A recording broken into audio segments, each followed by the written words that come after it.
Dis au moins bonjour. Ah, Babette vous dit bonjour. Elle est belle. Mais elle me plaît, c'est dingue.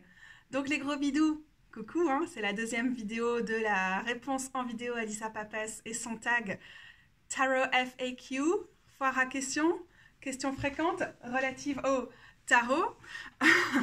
Donc dans la vidéo précédente que j'ai filmée hier, et je sais pas si vous aurez juste un jour de décalage, mais on va se parler comme si on s'était quitté hier. Non, faites pas tomber mon truc, malheureuse. Ce chat est fou. Viens ma chérie. Non, non, viens pas là. Oh. Donc hier, on avait parlé des préférences plutôt techniques en termes de jeux de tarot et d'oracle. Et aujourd'hui, on va couvrir, si j'arrive à tout faire rentrer dans une vidéo, mais je me sens super concise aujourd'hui. On va couvrir l'achat et le fait de backer des campagnes de récolte de fonds de jeux de tarot. Et puis, on va parler du style de lecture de cartes. Et enfin, du fait de tirer les cartes pour d'autres personnes. Ce chat est affolant. Tu peux pas faire ça, je sais, j'ai pas de trépied, c'est un équilibre très précaire, mais du coup tu peux pas foutre en l'air un équilibre aussi précaire, elle peut pas, confirmez-lui. Est-ce que tu n'irais pas embêter le diesel qui dort gentiment là? Hop, merci. Oh, je suis machiavélique. Alors, première question. Dans l'achat et le soutien à des jeux de tarot, où vas-tu faire des recherches de nouveaux jeux que tu aurais potentiellement envie d'acheter? Je fais pas vraiment des recherches, mais je suis dans les réseaux où s'il y a un jeu qui m'intéresse, j'espère pouvoir tomber dessus. Ces réseaux-là, c'est avant tout Instagram, avec le fait que je suis beaucoup de personnes qui tirent les cartes, qui font des reviews de jeux qui sont ceux qui m'intéressent, donc qui sont plutôt à tendance pas méga hétéronormé, pas trop blanc, pas trop mince, pas trop cis, pas trop tout ça, donc pas trop dans les normes et du coup dans le fait de véhiculer des représentations qui sont dominantes, hégémoniques et qui pour moi sont problématiques. Donc Instagram beaucoup, même si j'essaie d'y passer de moins en moins de temps. Du coup, la newsletter qui s'appelle Decklist de Little Red Tarot, pour tous les jeux qui sont indépendants et tout ça, c'est vraiment important pour moi.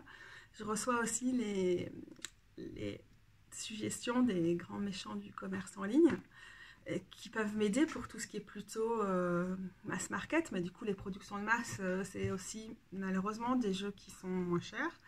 Il y a aussi quand même en ce moment beaucoup de jeux indépendants ou autoproduits qui sur le plus long terme vont devenir des jeux mass market et ça permet quand même un peu de se tenir au courant, de voir ce qui passe. Bon, en général, ça me permet plutôt de bitcher sur ce qui sort, les mauvaises qualités d'impression, aller voir les mauvais commentaires et faire quand même pas possible, on en est encore là ou quoi? D'accord. C'est ça que je fais sur le grand méchant du commerce en ligne. Donc pour les côtés plutôt constructifs, je vais quand même plutôt lire les commentaires sur Instagram, YouTube en fonction de ce qui va passer, mais j'essaie de pas trop suivre des chaînes qui font beaucoup de reviews, beaucoup de recensements et de réflexions autour des jeux de tarot parce que j'ai pas envie d'être tentée d'acheter des tarots tout le temps, j'en ai pas besoin, j'en ai déjà plein et ça me fait sentir mal et me mettre en danger financièrement parce que je suis ultra dépensière. Donc ça, c'est quand même des choses que j'essaie d'éviter. Donc j'aime bien être dans un environnement visuel. Que fait ce chat? Je ne sais pas. Un environnement visuel qui est assez stimulant au niveau des nouveaux jeux et tout ça, mais pas un truc où je vais voir plein de walkthroughs, où on passe les jeux carte par carte sur YouTube et je fais il me le faut! Il me le faut pas, c'est pas vrai. C'est faux et du coup je dois éviter ce genre de choses-là. Ouais, donc c'est quand même essentiellement ça. Et donc suivre vraiment genre Indie Deck Reviews, il y a aussi une partie des personnes qui sont derrière, qui ont leur propre chaîne YouTube et qui vont plutôt proposer des tarots qui sont dans mes goûts, aussi bien esthétiquement que sur le fond, sur ce que je recherche dans un tarot.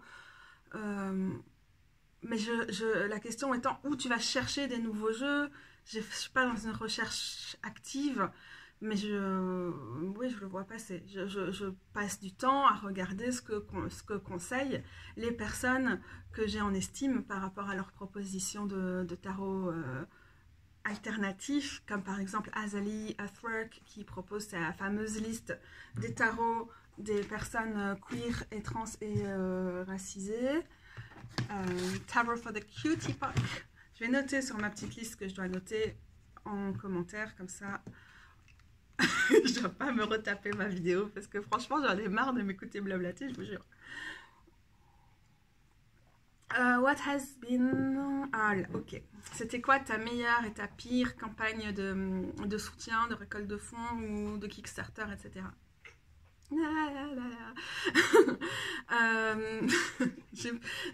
C'est difficile parce qu'en préparant ça, j'ai été revoir sur Kickstarter tout ce que j'avais déjà backé. J'ai pas backé ce que sur Kickstarter parce que souvent les francophones font ça sur d'autres endroits et tout.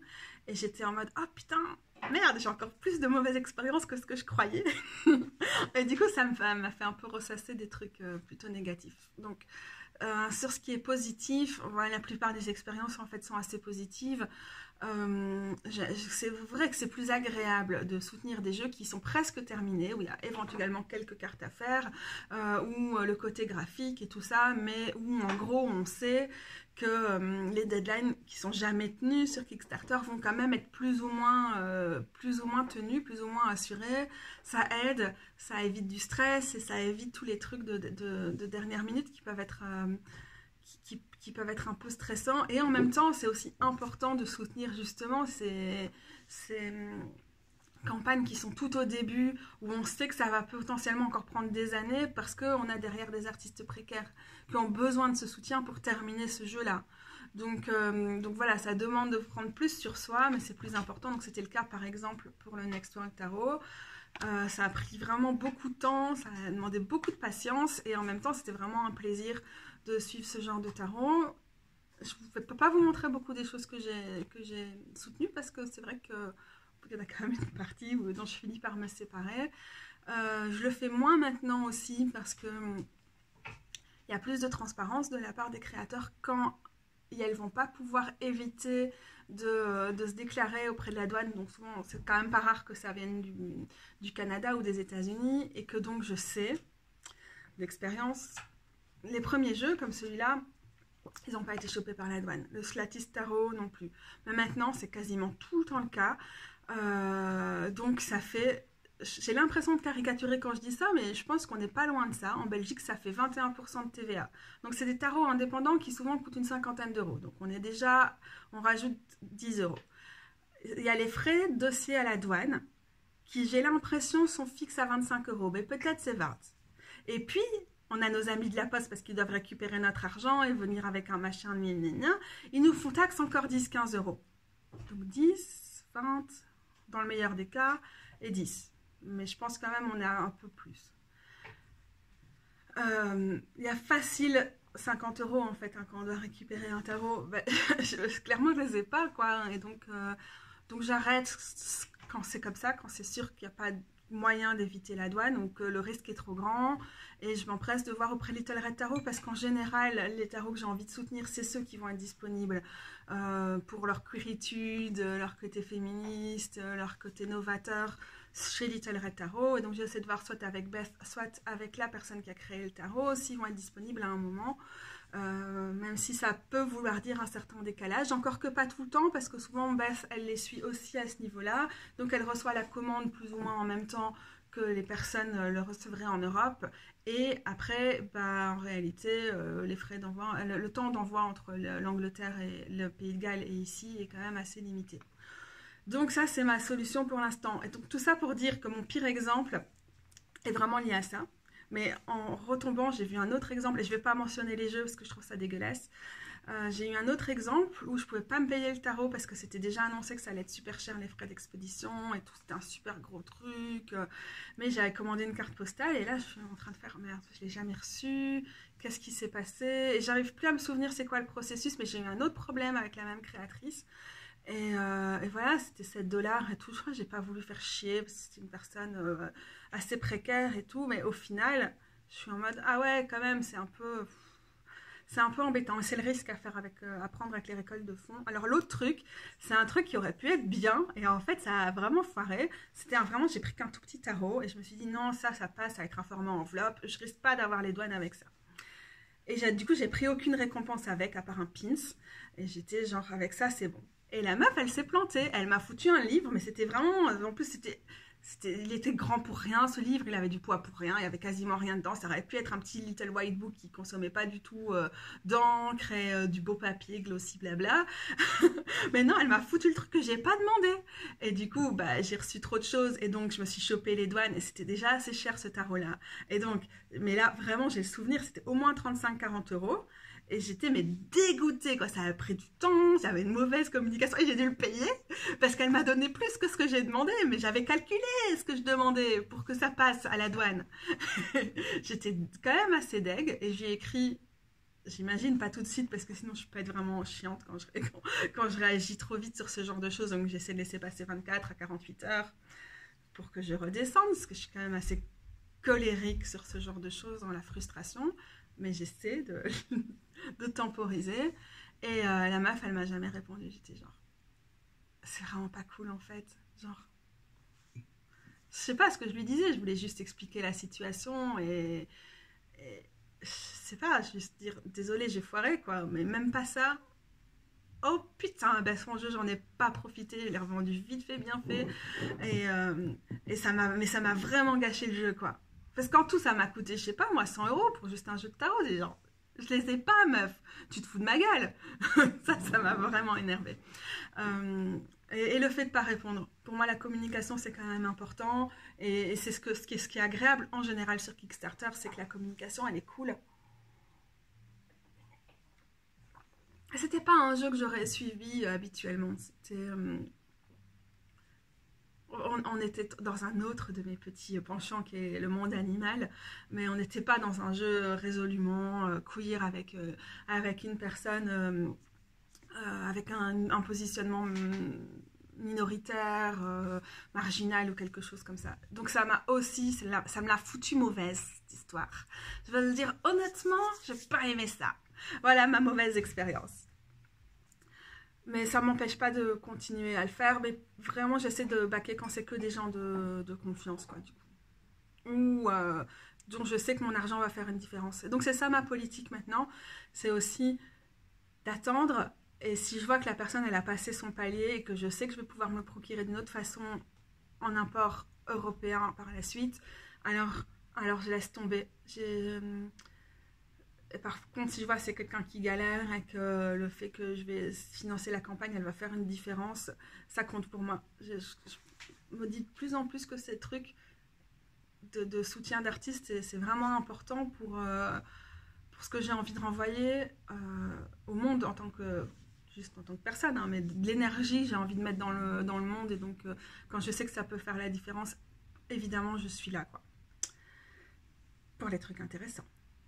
Donc, du coup, bah, j'ai déjà en partie répondu à la question suivante qui est comment est-ce que tu décides les jeux que tu vas acheter ou backer. Vraiment, l'argument de base, de la base, c'est ça, quoi. C'est la représentation, c'est le côté novateur et tout. C'est surtout ça qui va faire la différence sur les jeux indépendants, auto-publiés, que je vais backer parce que les prix, ils sont plus importants. C'est du belge ou c'est du français, Myanmar, quand tu backes quelqu'un, quand tu vires quelqu'un? C'est du belge. Ah, c'est du picard. Du coup, quand je dis backer pour back en anglais, j'ai l'impression de dire attends, je vais le backer, là, ici. Un mot qui m'a bien fait chier, non, dit justi. Ok, d'accord. Donc, pour les autres personnes, la plupart des gens qui regardent, il n'y a pas cette ambiguïté. Ok, donc, je back un truc où je l'achète pour ça, pour vraiment les trucs qui ont une grande valeur. Pour ce qui est mass market, j'ai craqué, c'est pas trop cher. Là, c'est vraiment, ça dépend de l'argent que j'ai dispo à ce moment-là, évidemment. Si je peux le faire passer, genre, j'ai mon anniversaire bientôt, un truc comme ça. Mais à mort, c'est bientôt mon anniversaire, j'en ai trop besoin, j'en ai pas assez. Je regarde un peu ma collection et c'est quand même assez varié. Je fonctionne quand même pas mal au coup de cœur. J'aime bien les trucs qui sont autour des plantes et des fleurs, pour tout ce qui est oracle et tout ça, ce qui est autour de la littérature et tout. les trucs qui ont une connotation féministe et queer et qui ont une différence au niveau de la représentation, qui sont pas 100% blancs, 100% valides, etc., etc. Mais le coup de cœur, je sais pas, si je suis en crise prémenstruelle, le coup de cœur, c'est juste, je suis en folie dépensière. Et je suis 2e jour de règles. A priori, là, je devrais pas trop être chiante. Tu n'as pas encore acheté un tarot? Non. Euh... c'est vraiment le coup de cœur, à part ça, à part vraiment le gros critère du fait que ça change quelque chose. Qu'est-ce qui est trop c'est quoi trop d'argent à dépenser pour un tarot?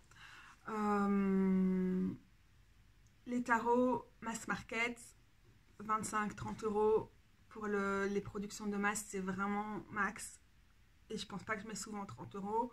Ou alors des beaux grands oracles, mais je regrette. Et maintenant, il y a de plus en plus de trucs qui sont dispo.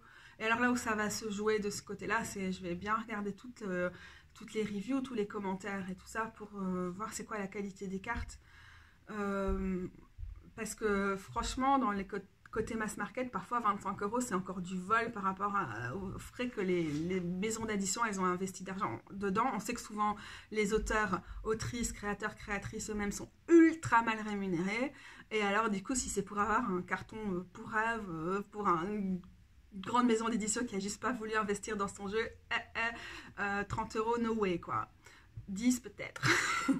Mais ça dépend. Si derrière, c'est une personne que j'apprécie au niveau de la création, c'est des choses qui vont rentrer en compte aussi, quoi. Donc, c'est assez difficile. Mais autour de 25 max pour le mass market. Et pour les jeux indépendants,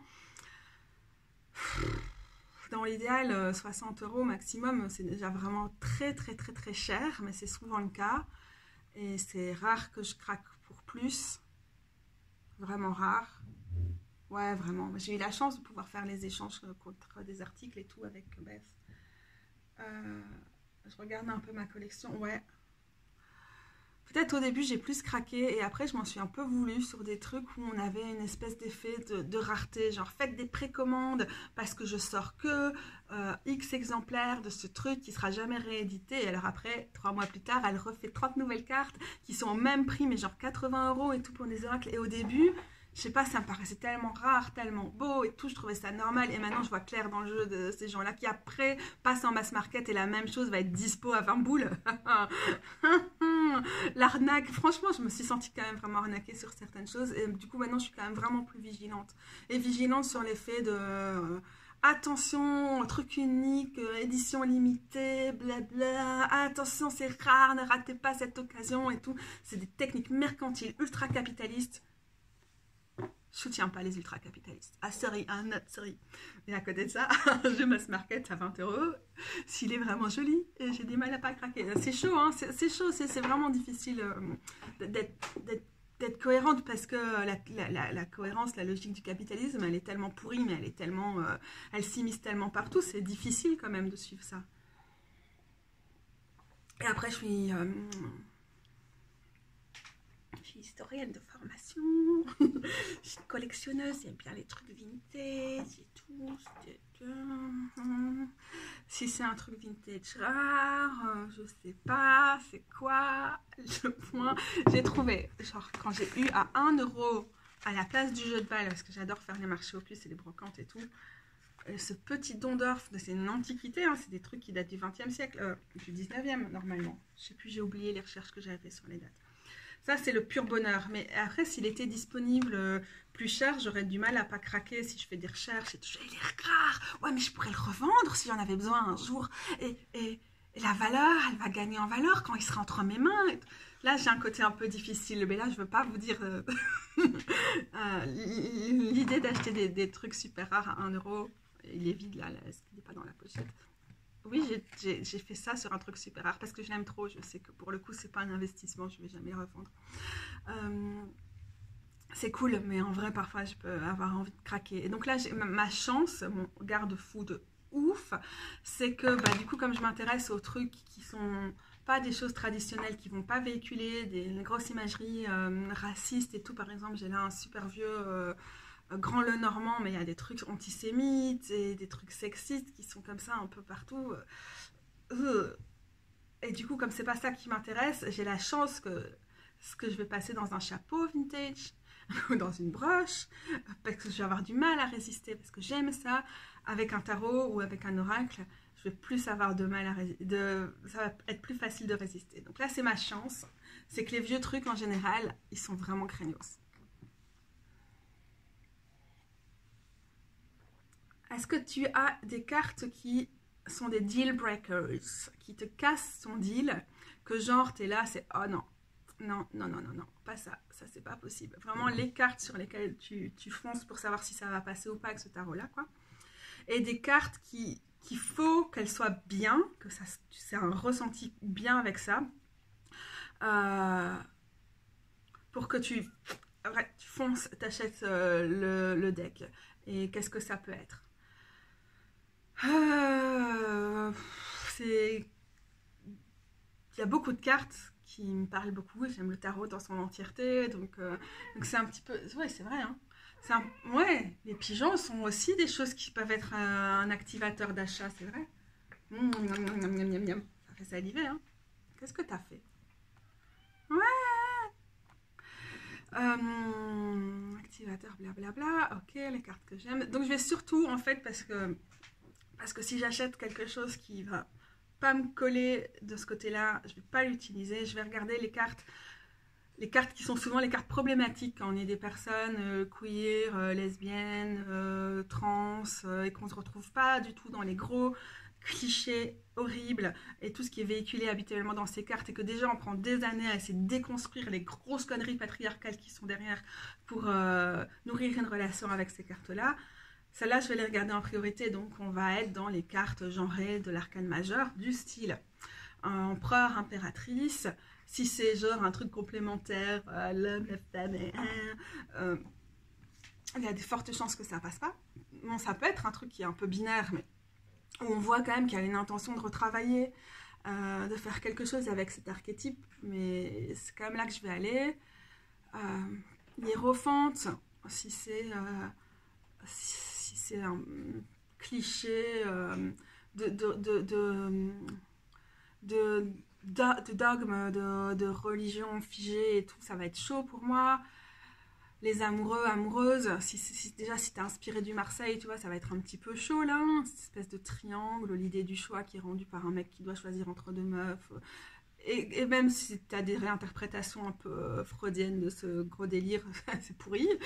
Donc déjà des images, moi qui vont m'évoquer ça, pour moi c'est très très difficile.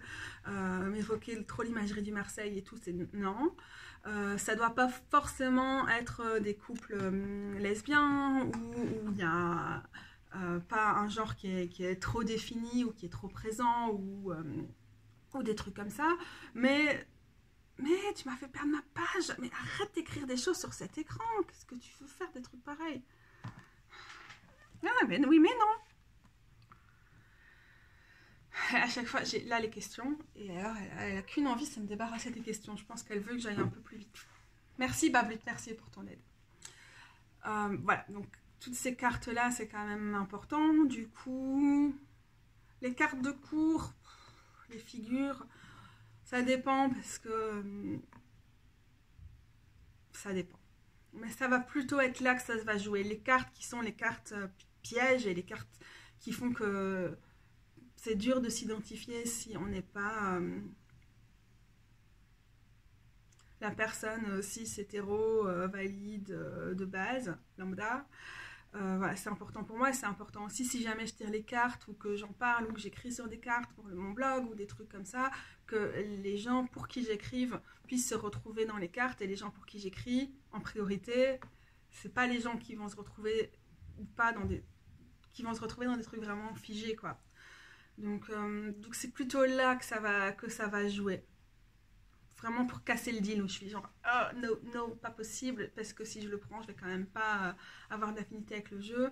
Et sinon des cartes comme la lune, la mort, le monde, la prêtresse, là le fou, les as, les 5, qui sont des cartes qui sont souvent difficiles, ça va pouvoir faire en sorte que je vais me dire, waouh, il y a vraiment quelque chose là dans ce jeu-là, ok, ça me parle, cool.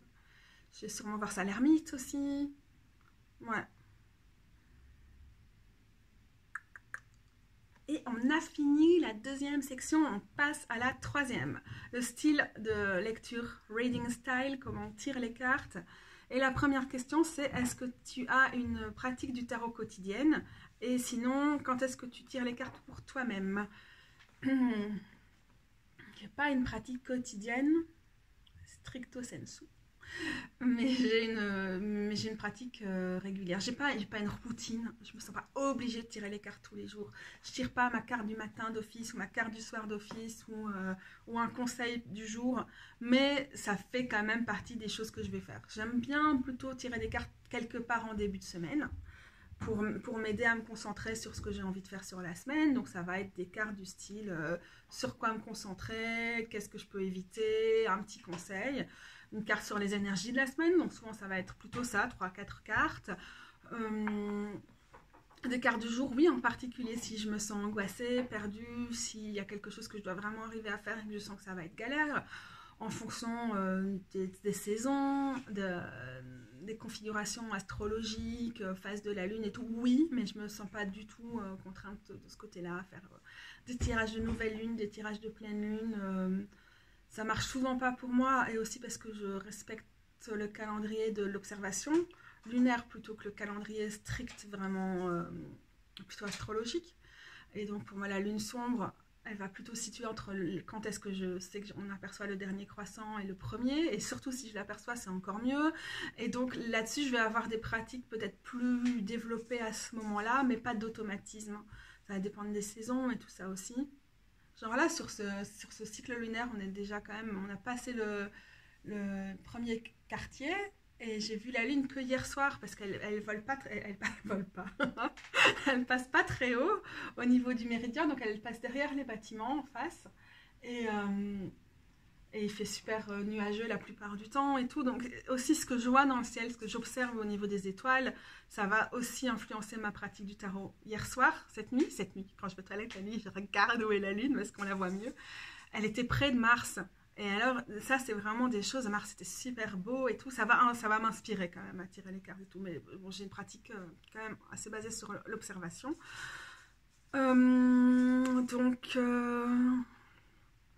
Tarot quotidienne. Bah, si j'ai un nouvel oracle ou un nouveau tarot, je vais essayer d'avoir quelque chose de quotidien, au moins pendant 2-3 semaines, pour me familiariser avec les cartes, avec la vibe du tarot et des trucs comme ça. Je vais noter ça dans mon calendrier lunaire, là. Je vous ai déjà montré plusieurs fois. C'est bien chaud. Ouais. Et bon, j'ai d'autres carnets qui vont avec, enfin qui vont pas avec, mais oui, je peux noter des choses. Là, en ce moment, je me suis dit j'allais vraiment essayer d'avoir une pratique quotidienne de journaler autour d'une carte, parfois avec quelque chose de très personnel et parfois juste d'être dans la description de la carte, tout comme les choses que je faisais au début pour m'entraîner à écrire et m'entraîner à écrire autour des cartes. Mais voilà, je me suis dit j'allais faire ça, je me force pas à le faire tous les jours, c'est juste, j'ai un beau carnet pour ça et j'essaie de m'y mettre le plus souvent possible. Et sinon, je pense que ça répond déjà en partie à une question qui vient par la suite. Je me tire les cartes pour à peu près tout et n'importe quoi. Parce que ça me permet de me connecter entre guillemets à mes guides. J'ai fait une vidéo là-dessus quand je vais en balade. Je vais peut-être essayer de mettre le lien ici en haut là dans l'écran. On va faire comme ça. Et ouais, exercice d'écriture pour me trouver de la concentration sur quelque chose, calmer les angoisses. Il y a vraiment plein de raisons qui vont me faire sortir mes tarots. La divination pure parfois, la dévotion bien sûr, juste pour avoir un message de ma déité tutélaire qui est Kat, mettre sur mon autel, réfléchir avec ça, ou juste sortir une carte qui la représente particulièrement. Ça fait partie de mon quotidien, ou bien ouais, le tarot fait partie de mon quotidien, mais j'ai pas une routine quotidienne du tarot. Et je me culpabilise pas si je vais pas à mes decks pendant une semaine, par exemple, parce que j'ai besoin de pause et je suis humaine, je ne suis pas productiviste dans mon rapport au tarot. Quelle est ta pratique de shuffle, de mélanger, de battre les cartes de base? Le truc préféré, c'est...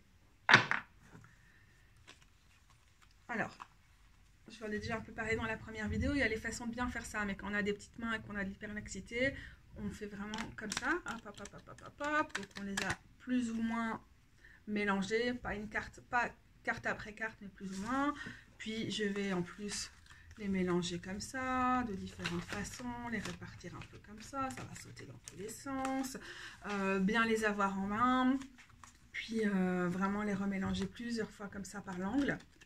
Donc, comme j'ai déjà dit, hein, c'est ce qui les abîme plus, mais c'est ce qui me permet de le faire plus facilement. Je fais pas les trucs genre après faire le pont et tout pour bien les mettre parce que j'arrive pas, mais voilà, ma méthode de mélange de base. Et sinon, voilà, les petits jeux comme ça, j'aime bien avoir en main. Je peux juste faire des trucs comme ça, parfois pour le plaisir d'avoir mes cartes en main. Vous n'allez pas le voir, mais je fais le truc. Parce que je trouve ça quand même assez efficace. Hop. Entendez le petit bruit? C'est parce que c'est pas agréable de pouvoir savoir qu'il y a du mouvement dans le jeu. Donc j'ai aussi, parfois je les étale, surtout quand c'est des grandes cartes, je fais des démons pour pouvoir les replacer, les remélanger, pour pouvoir un peu les réinitialiser. Parce que j'ai pas des grosses pratiques de purification de mes jeux, je vais les remettre dans l'ordre, série par série, avec les majeurs et tout ça, puis prendre le temps de les remélanger, ça me permet de me reconnecter à mes jeux et ouais, en quelque sorte de réinitialiser les énergies. Tous ces petits trucs là, j'ai encore une fois rien de figé, mais beaucoup de petites choses qui sont qui font partie de l'ensemble. How do you choose which jeu you're going to... Comment je choisis avec quel jeu je vais travailler? Généralement spontanément, donc intuitivement, mais sans trop me poser de questions. En réalité, même si j'ai beaucoup de jeux, j'ai vraiment les préférés vers lesquels je sais que je vais aller en prédilection. J'ai souvent mes jeux de saison qui sont plus à disposition pour que j'ai le réflexe d'aller vers eux en fonction des saisons où j'ai envie de travailler avec quelque chose en particulier. Donc j'essaie vraiment d'aller dans ma collection et de remettre des tarots en avant si je sais que je ne travaille pas assez avec eux. Et comme ça, j'ai un peu ça sous les yeux, où j'ai ça en tête et je vais retourner vers eux. C'est vrai que ma préférence va aller à mes grands classiques, le Slow Roller, le tarot de Théa, Thea's Tarot. Maintenant, j'ai reçu le Fils Spirit, il va plutôt faire aussi partie de mes go-to. Ça, c'est quand je me tire les cartes pour moi. Si je dois écrire quelque chose pour le publier sur le blog ou sur Instagram, je vais essayer de réfléchir un peu plus largement pour proposer des jeux différents en fonction de l'humeur, des besoins du jour, etc. Je vais aller à des trucs un peu comme le Next World si j'aime bien quand il y a des détails et que du coup je vais pouvoir vraiment décrire ce qu'il y a sur les cartes, que ça va me faciliter l'écriture. Donc j'ai un petit peu tout ça. C'est très intuitif. Et alors si je suis pas sûre, j'ai envie de travailler avec un jeu mais je suis pas sûre, je vais faire genre bon, comment tu le sens aujourd'hui? Est-ce que tu penses que ça va fonctionner entre toi et moi? Ça va pas forcément demander juste un oui ou un non, mais une carte qui va me permettre de sentir un peu l'énergie. Alors si je vois que j'ai le 8 de coupe et je sais qu'aujourd'hui j'avais envie de travailler sur la perte, le départ, le sentiment d'abandon, la dissociation, des trucs comme ça, je vais voir ça, je vais faire ouais, cool. Mais sinon, si c'était pas là-dessus que j'avais particulièrement envie de travailler, j'avais pas ça en tête, le 8 de coupe va me dire non, il n'y a pas l'énergie dans ce tarot-là pour l'instant pour travailler, ok, je vais chercher autre chose. Je personnifie les jeux pour l'occasion, l'objectif étant pas forcément d'interagir avec l'objet, même si peut-être un peu, mais de sentir ce que ce jeu a à m'offrir ou mes guides ont à m'offrir à travers ce jeu-là spécifiquement aujourd'hui. Et ça va être la même chose si je vais tirer des cartes pour des gens. En général, j'ai présélectionné quelques tarots, mais auxquels je ne me ferme pas à ça, tarot et oracle. Et je vais faire ça un peu avant. Je vais faire ok, j'arrive avec l'énergie de cette personne. Qu'est-ce que tu penses? Le soleil, va plutôt être un grand oui.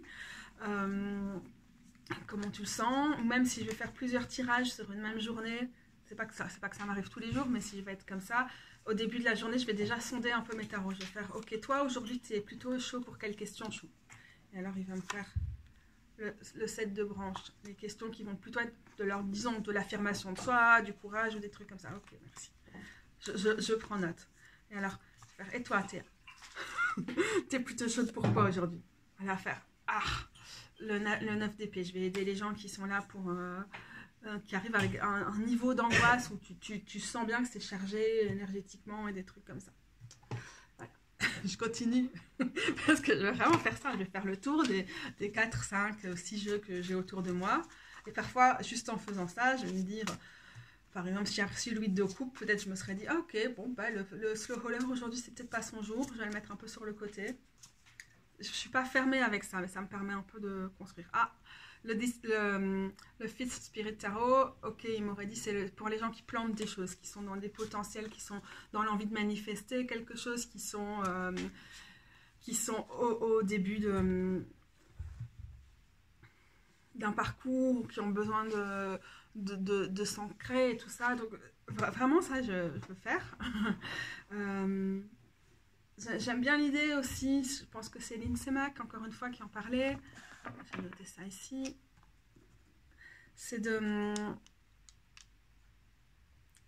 Quand on va au tarot et qu'on ne sait pas forcément si on est en état, comment on sent, et tout, il n'y a jamais de mauvais état d'esprit pour arriver au tarot. Mais on a différents niveaux de réceptivité ou d'angoisse ou quelque chose comme ça. Et c'est déjà simplement de demander au tarot pourquoi je viens aujourd'hui vers toi, qu'est-ce que tu peux m'offrir, avant d'éventuellement poser plus de questions. Ça, je trouve ça quand même aussi utile. Et parfois, on a juste un nom du tarot qui fait ça va pas se passer ici aujourd'hui, le changement. Et c'est ok. Donc ça fait un peu partie de l'ensemble de mon processus quand je vais quand je vais choisir des jeux. Ouais. J'ai mes préférés et c'est un peu la base. Et il y a certainement 10 tarots et oracles qui font la base de la base. Le tarot la dévotion aussi, je vois là derrière, je l'ai mis pour tenir le téléphone, j'ai le Spacious avec lequel je travaille bien. Et ça va dépendre aussi des questions. J'ai un truc super marrant en début de week-end, je pense. Mais du coup, le Spacious n'est pas disponible. J'étais en mode, aujourd'hui j'irai bien me promener. Je crois que j'irai au cimetière. J'aime bien quand il y a de la pierre ou du métal qui vient dans les cartes que je tire, donc le Spacious peut m'aider à choisir où je vais aller me balader. Mais je sais pas, je suis angoissée parce que j'ai eu tel commentaire de troll de merde et ça me fait chier, j'arrive pas à me l'enlever de la tête. Et alors je tire et j'ai le 2 d'épée. Et ça m'invite vraiment à bien me couper des réseaux sociaux, à rester concentrée sur des choses qui me font du bien, à pas prendre de grandes décisions et tout, parce que le 2 d'épée reflète très très bien l'état d'esprit que j'avais en ce moment, ça se passe de messages. Et puis au final, je passe ma journée à couper, j'ai encore mal à la main maintenant, 3 jours plus tard, à couper le Spoliataro et tout. Et puis je me dis, en fait, il y a vraiment deux épées qui sont plantées dans un sol rocheux et avec de la neige comme ça, sur cette carte-là, avec un soleil qui se lève derrière. Et j'étais genre, en fait, les 2 épées du 2 d'épée, elles ressemblent super aux ciseaux et j'ai passé ma journée à utiliser des ciseaux. Et je trouve qu'il y a vraiment parfois des choses qui sont quand même très agréables, qui peuvent se passer comme ça dans la connexion qu'on commence à avoir avec un jeu. Ça me fera dire que peut-être j'irai plus aussi au Spacious Tarot quand je serai sur des questions créatives, par exemple, ou c'était pas forcément ce que j'aurais fait si j'avais pas eu ce genre d'expérience avec lui. Est-ce que j'avais vraiment envie de bouffer de l'aubépine ou du sirop? Non. Voilà. J'arrête, sinon je pourrais encore parler de plein de trucs différents qu'on peut faire quand on ne sait pas quel jeu choisir ou quand on va les sélectionner intuitivement et tous ces trucs-là. Mais ce sera éventuellement l'objet d'une autre question un autre jour. Est-ce que tu achètes des tirages de tarot professionnels pour toi-même? Oui, bien sûr.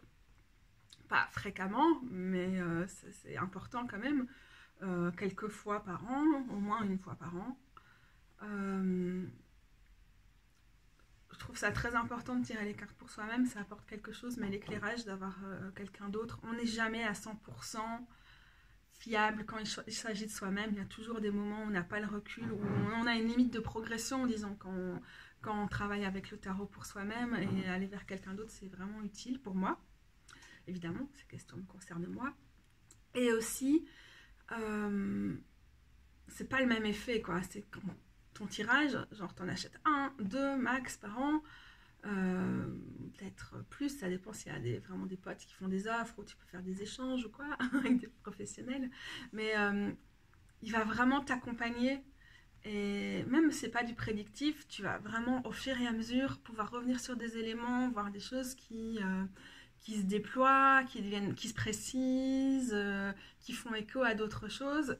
La plupart des tirages que j'achète, même je travaille avec pendant des années, parce que quand je réfléchis maintenant à tel tirage que j'ai eu à tel moment pour Samhain par exemple, pour mon anniversaire, et qui m'a aidé à prendre telle décision, ou qui m'a fait voir plus clair dans telle situation, ça me permet d'être plus au clair sur mon parcours et tout.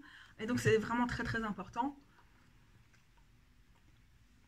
Quand j'ai commencé à apprendre le tarot, avec les cours de Beth Maiden, là, le Alternative Tarot court et tout, Tarot Course, il y avait un conseil qui était justement d'essayer d'aller vers des professionnels, ou même des potes et tout, qui tirent le tarot, pour voir un peu c'était quoi les styles de tirage d'autres personnes, le genre de choses, comment elles pratiquent le tarot et tout. Et ça, c'est vrai que ça reste quand même très très agréable. Après, la réalité est que j'ai les personnes vers qui je vais pour me faire tirer les cartes, et que je sais être fiable, et que je ne vais pas forcément m'éparpiller si je sais que je vais chez Power Femme Tarot, qui ne tire pas les cartes pour l'instant, enfin, je vais noter quand même, Cristal de Power Femme.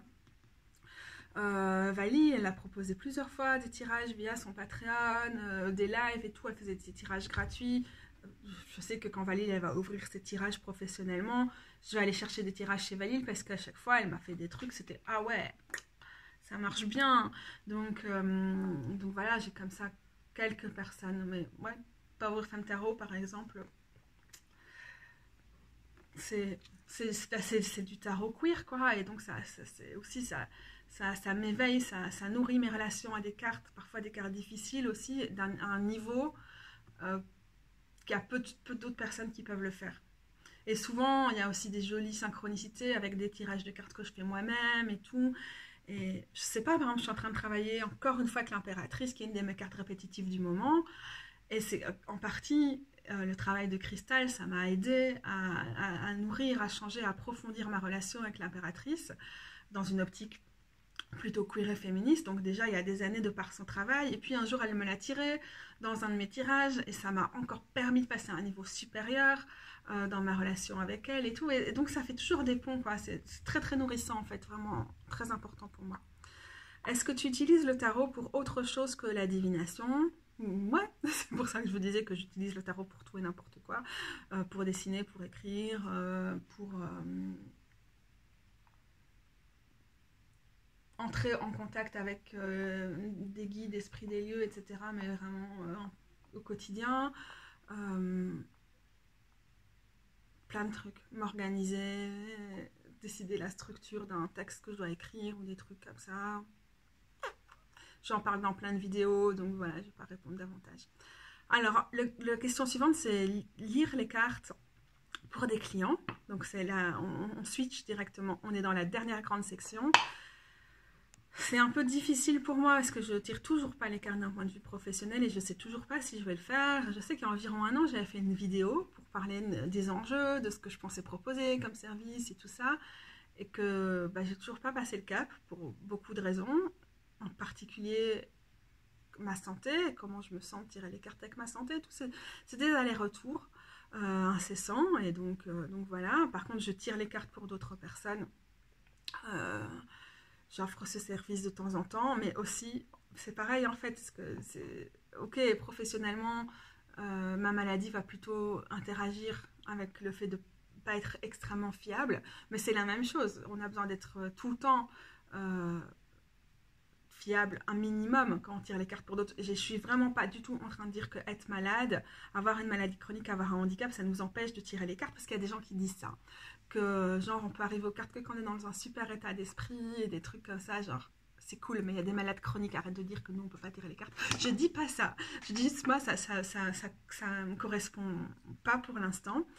Et donc voilà, mais ça m'arrive quand même encore ponctuellement de tirer les cartes pour d'autres. Par exemple, la dernière fois, c'est cet été où j'ai reproposé les tirages automatiques sur ma page Instagram où je tire au sort des mots-clés que vous m'envoyez. Je propose des tirages qui sont à la fois personnels mais qui sont offertes à tout le monde aussi parce que ça peut trouver des résonances et tout ça. C'est la dernière fois que je l'ai fait. Donc vous voyez, c'est pas souvent, on est fin novembre. C'est pas avec ça que je fais du bruit. Je vous préviens parce que parfois on entend les gens qui jouent avec des ciseaux. Bon, il y a Rose derrière avec ses trucs, qui prépare sa petite clope. Mais ça peut être perturbant quand vous vous demandez d'où viennent les bruits chelous. C'était ça et je le dépose ailleurs. Donc voilà, tirage pour autrui, sachant que c'est vraiment pas mon domaine de spécialité pour l'instant et que donc je donne juste un peu mon avis sur cette question. Quand est-ce que tu sais quand tu es prête pour tirer les cartes pour des clients? Du coup, clairement, je ne suis pas la personne la plus appropriée pour répondre à cette question. La deuxième question, est-ce que tu as quelque chose de spécial pour un setup, pour arranger ton espace, dresser ton espace et tout quand tu vas tirer les cartes pour des clients ou pour toi-même? J'avais fait une vidéo justement quand je faisais ces tirages, j'en avais quand même fait 20 ou 30 ou quelque chose comme ça cet été, pour vraiment vous montrer comment j'avais arrangé mon petit espace. C'est en IGTV, je ne sais pas si les liens marchent ici, mais espace. Mais je vais vous mettre le lien en bas au cas où, parce que ça ne sert à rien que je répète ce que j'ai déjà dit ailleurs. En tout cas, quand il s'agit de tirer les cartes pour moi, c'est rare que je vais vraiment faire péter l'espace. Surtout, j'ai une maladie chronique. Parfois, je vais tirer les cartes au fond du lit, au fond du canapé, par terre. si je suis dans un moment où je peux faire rien d'autre que tirer les cartes.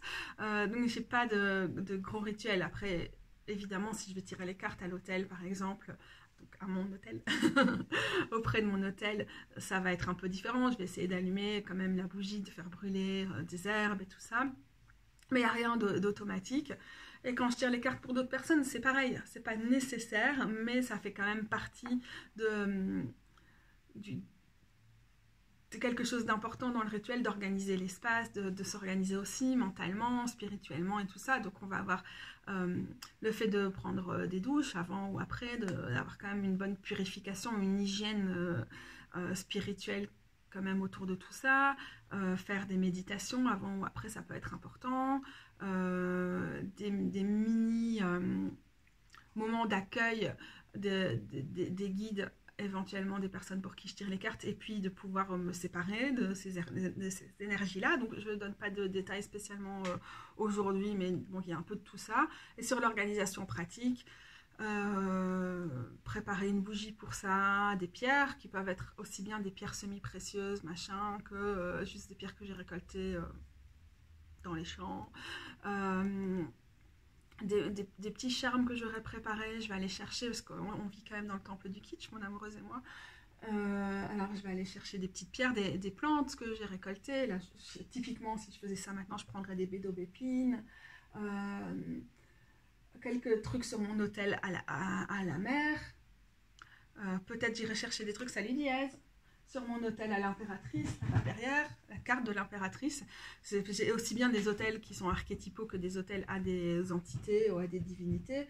Donc c'est souvent, je vais aller chercher des symboles là en fonction des énergies avec lesquelles j'ai envie de travailler, que je sens plus en ce moment. Oui, des plantes, c'est quand même vraiment important. C'est possible que je vais aller sur mon balcon ou dehors pour cueillir de la sauge ou du romarin ou des trucs comme ça. Ou quand c'est l'été, par exemple, la dernière fois que j'ai tiré les cartes, j'étais allée au champ de fleurs à couper à Watermal-Wafort pour ramener des fleurs à couper qui étaient quand même vraiment importantes pour mon espace. C'était des fleurs sauvages et tout, c'était trop mignon. Voilà. Genre, je sais pas, je vous avais raconté dans la dernière vidéo, là, du coup, j'avais ramené ma petite statuette de Ursula, la méchante de la petite sirène. Ça, c'est tous des trucs que je trouve en magasin de seconde main ou au marché aux puces, tous ces trucs-là. J'ai tellement de bricoles, des petits symboles des jeux de quand j'étais enfant, genre des trucs Playmobil. Là derrière, j'ai des petites colombes. C'est possible de sortir des petites colombes Playmobil parce que c'est une énergie que j'ai envie de ramener.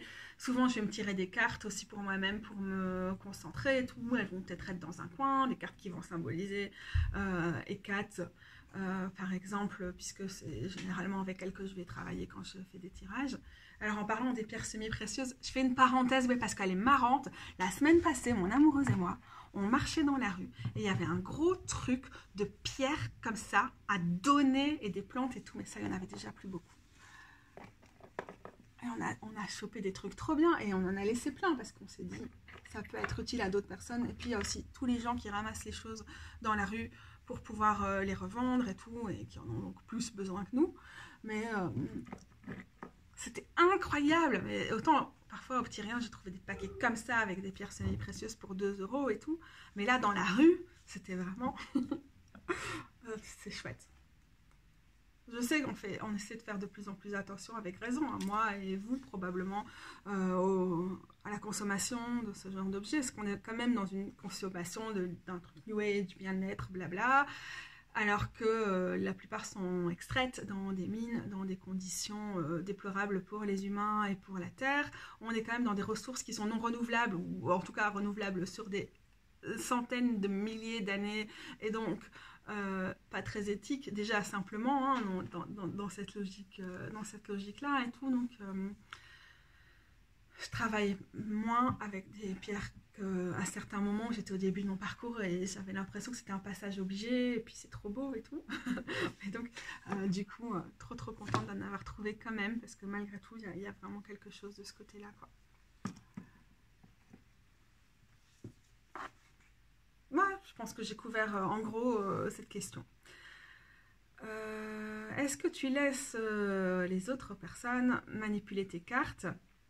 Autrement dit, est-ce que tu les mélanges? Est-ce que tu leur demandes de tirer et de couper les cartes? Est-ce que tu les laisses mélanger tes cartes? Est-ce que tu fais tout ça? J'ai pas de règles. Mais j'ai des règles. J'ai pas de règles où genre ça doit être comme ça et pas autrement. J'ai des trucs où avec le temps, mon slow roller qui est devenu tellement rare et précieux, j'ai quand même du mal à ce que d'autres personnes le touchent. Si on est en extérieur, à un festival ou un truc comme ça, les gens ils touchent tout et n'importe quoi, leur bière et d'autres choses, alors c'est vraiment pas un moment idéal. Donc il y a aussi ce genre de choses à prendre en compte. Quand la plupart du temps on fait des tirages à distance, on prend l'habitude en fait de se dire c'est moi qui fais la lecture et donc c'est moi qui lis les énergies et donc c'est moi qui ai besoin de mélanger les cartes quand je suis devant la personne et tout. Ça m'arrive quand même d'avoir ça. Je n'ai pas de problème à ce que les gens touchent mes cartes. Par exemple, si je vais tirer les cartes en live, je vais souvent laisser les gens choisir ma présélection de quelques jeux pour avoir quelque chose qui résonne pour eux. Et dans ce cas-là, je vais les laisser manipuler le jeu pour voir ce qu'il y a dedans.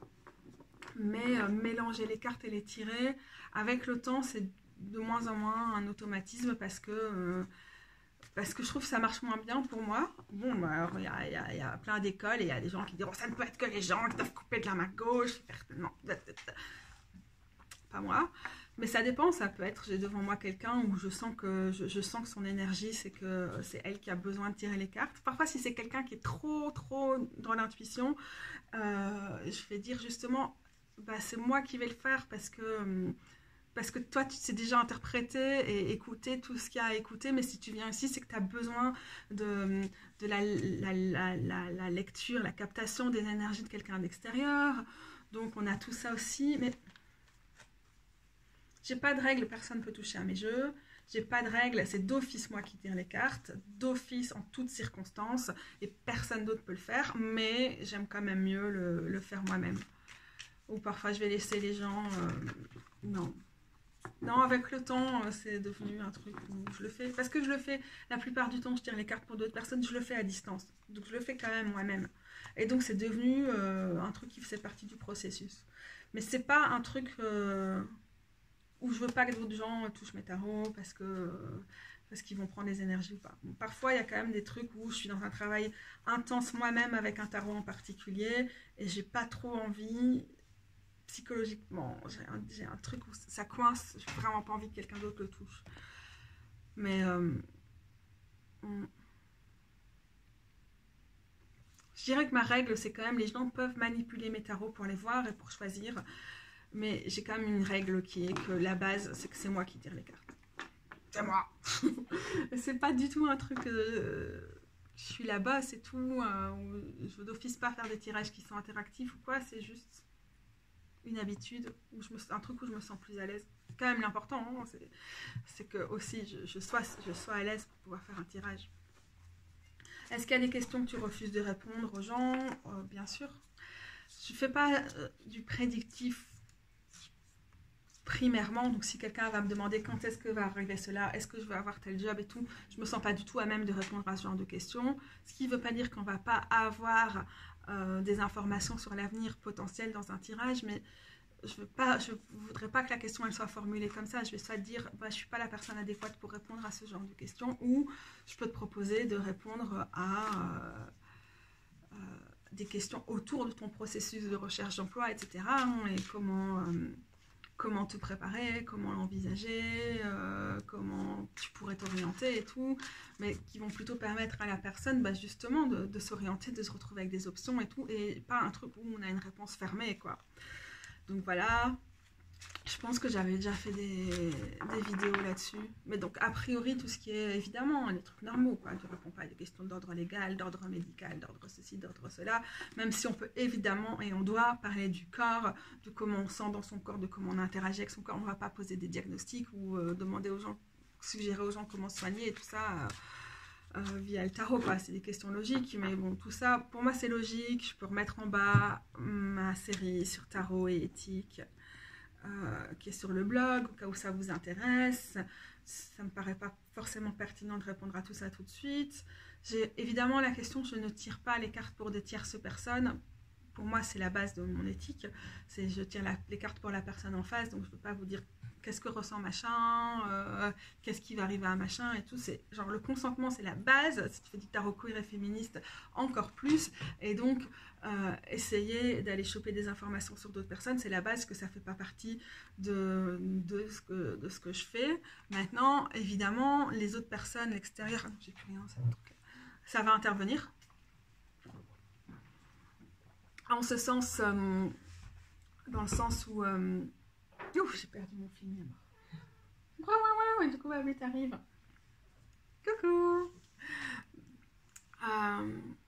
Dans le sens où je lis pas les cartes de cours, les figures exclusivement comme des choses qui se passent à l'intérieur de soi, mais en majorité comme ça. Mais du coup, ça peut être que dans un tirage, de façon impromptue presque, on va voir la projection de quelqu'un. Qu'est-ce que la personne, elle représente pour toi et tout, ça va arriver dans le tirage, mais ça va quand même beaucoup plus être vu à travers ça, quoi. Là, il y a quelqu'un qui représente ça pour toi. Là, pour toi, il y a un enjeu à peut-être essayer d'aller voir comment tu peux résoudre la situation avec cette personne parce que ça te bouffe, ça te travaille, etc. Mais je ne vais pas dire qu'est-ce que ressent machin par rapport à la situation que je traverse actuellement. C'est pas mon truc.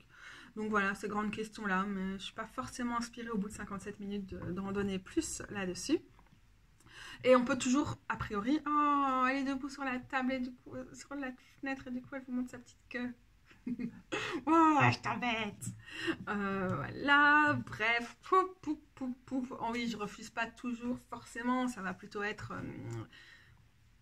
cette question-là, je vais pas jamais y répondre telle quelle. Est-ce que ça te va si on la refait? Nul là. Voilà. Est-ce que tu as des conseils pour des gens qui veulent commencer à tirer les cartes d'un point de vue professionnel? Non. Pas pour l'instant. Je serais mal placée pour parler. Parce que je ne suis pas professionnelle. Bah attends, oui, je sais que tu as envie de regarder les pigeons, mais tu ne dirais pas au revoir aux gens, on dit au revoir. Putain, t'es violente avec tes papates derrière. Hein. Elle est violente, hein. Regardez, elle a l'air beaucoup moins charmante qu'au début de la vidéo. T'es insupportable. Merci de nous avoir écoutés. C'était vraiment sympa. J'aime bien les questions-réponses comme ça. Ça fait quand même quelques temps que je n'avais pas fait. C'est toujours plus facile pour moi. Il y a Sandre aussi qui avait commenté en bas de la vidéo précédente qu'elle répondrait bien aux différentes questions et tout. Alors ce serait vraiment chouette. N'hésitez pas, c'est pas mon tag, hein, c'est le tag de Lisa Papès. À du coup aller voir chez elle l'ensemble des questions. Évidemment, le lien est en dessous de cette vidéo aussi. Et à répondre aussi, c'est toujours passionnant d'avoir ce genre de comparaison de nos différentes pratiques et de discussions et de réponses. Ah, qu'est-ce qu'elle est mignonne, elle me plaît, c'est incroyable. Oui, Babli, tu me plais aussi. Voilà. Donc sur cette fond de chaton mignon que Diaz est dans l'autre pièce en train de réclamer, on ne sait pas quoi, parce que c'est un chien angoissé. Ah, du coup, elle a peut-être envie d'aller voir sa copine d'ailleurs. Tiens, va par là. Bisous, les gros bidous et à bientôt!